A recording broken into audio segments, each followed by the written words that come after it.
Hey guys, welcome back to the channel. It's been a while since I've got to work on my 80, but I have done a few other things, and I hope you've been enjoying those videos. They're a little bit different. I'm just struggling to get time to get out there and do things. Anyway, today what I'm bringing to you, I don't know if any of you have had this problem, which I'm starting to have a lot. If you're parked on a slope, your door swings shut or swings out. I can get it to lock there sometimes, then somebody will bump the car and away it goes.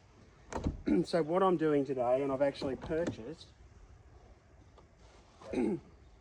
is a couple of new door check straps. Now these ones here I picked up on eBay. Part number for reference for anybody wondering is that. So this is the door check strap. This is what holds your door open or stops it swinging into the car next door. If you open it in the car park, you're down here, it goes whack like that. It assists in slowing that process down.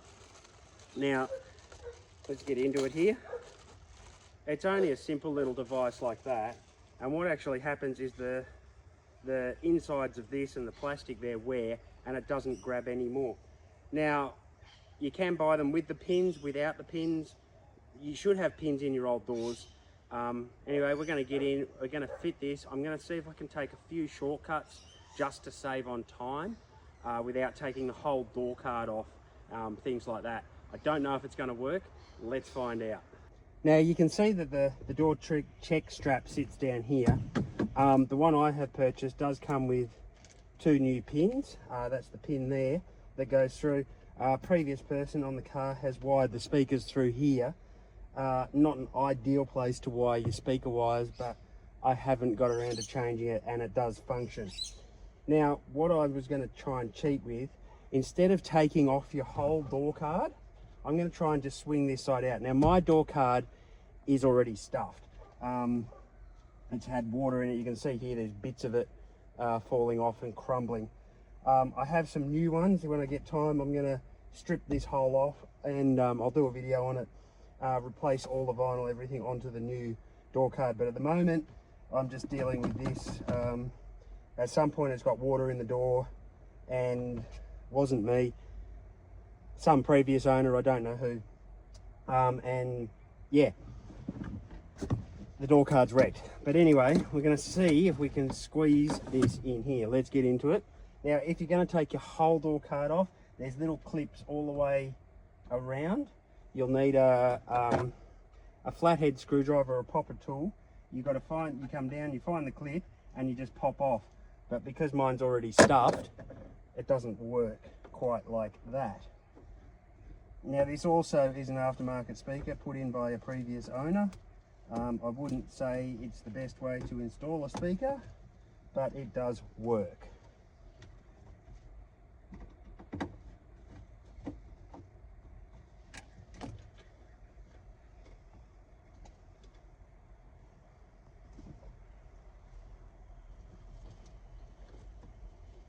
So yeah, there's some more pieces of my wonderful door card. I'm going to have to get onto that sooner rather than later by the look of it.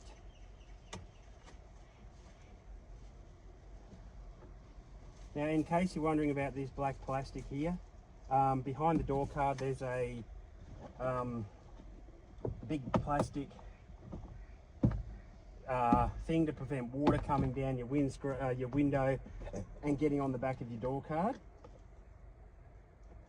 I do still have one holding there. There it goes. I don't know if that's just pulled through the door card. I think it just pulled through the door card. That's a shame. Now, I'm not gonna, actually, I reckon I can just do it through that.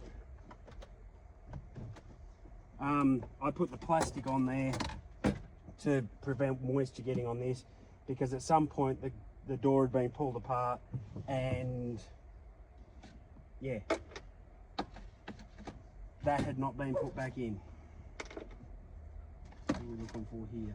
It's going to be a 10, I believe, and I can't find my 10. Yes, it is a 10. Look at that. So 10mm socket. And actually, before I do that, I want to take that pin out but that's going to mean my door, I would recommend using a hammer, not the end of a socket. The end of a socket does work. So there's your little pin that comes out. If you don't have pins, make sure you place it. But just be aware now that that can slam and jam your fingers. What we're going to do is we're going to unscrew this. Hope I'm not sticking my head in front of the camera there. So you can see the doors moving around.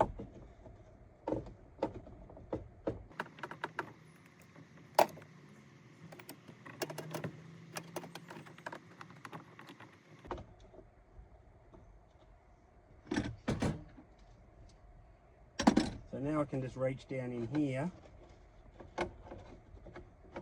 and this is where I was talking about cheating, and slide it out. Now you can see there that that is very, very badly worn. It actually looks like, no, it's grease. I thought it might have been rust. So now I take my new one, and you can see the difference. Now remember, when ordering these, they come as a front or a back. The fronts are universal, the backs either are universal, but front and back are different. I do have a back one somewhere. I'll just grab it. Okay, so this here is a front one, and this is a back one. You can see the back ones have a slight curve in them, and they're slightly shorter. So make sure you order the right part if you're doing a back one. I'm going to do a video of putting the back ones in as well, because they're slightly different. Just remember your part number for the front one from Toyota is that. That's what we're putting in now.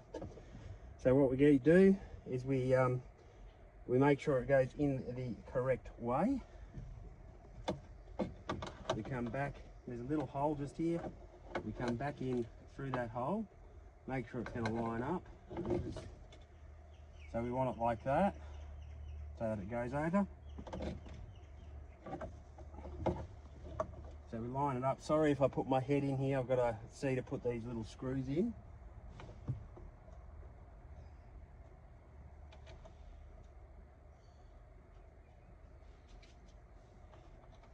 I hope you can see that.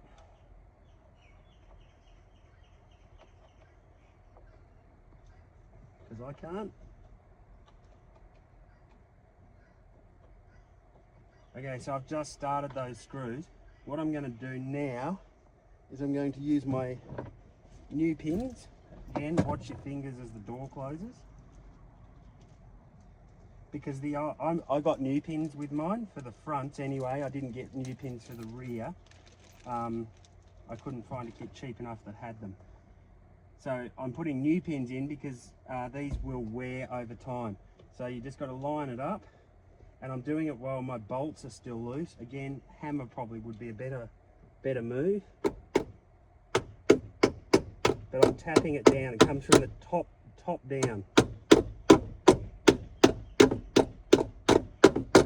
And it will go right down. There's a little lip, little bump on it just there. You can see on my finger, hopefully. It sits all the way down to that bump, so there's only a little bit out the top and mostly out the bottom. Now we get to tighten up our screws.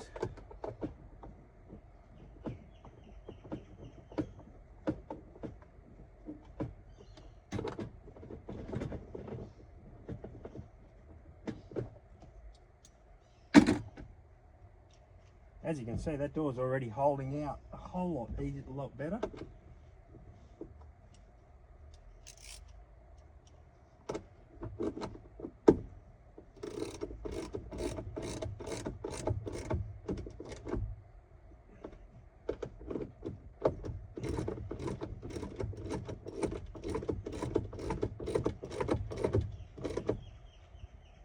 Don't want to over tighten them, just enough force on them. Move that out the way. I will put my speaker back in later. Now remember, if you've had to pull your door card off, you will have to reassemble all of your door cards. They just bump back on, but as you can see, I've said before, mine's shot. But there we go. My door is now nice and stiff. It holds. I'll show you a shot from outside. So there it is, how to replace the door check strap on an 80 series Land Cruiser. As you can see, oh, it didn't.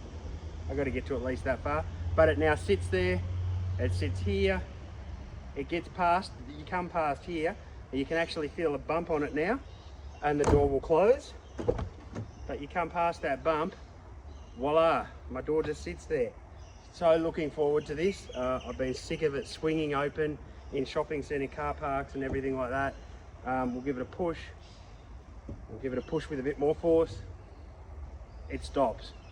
So whereas before that would have just gone all the way over and put stress and force on my hinges. Well guys, there it is.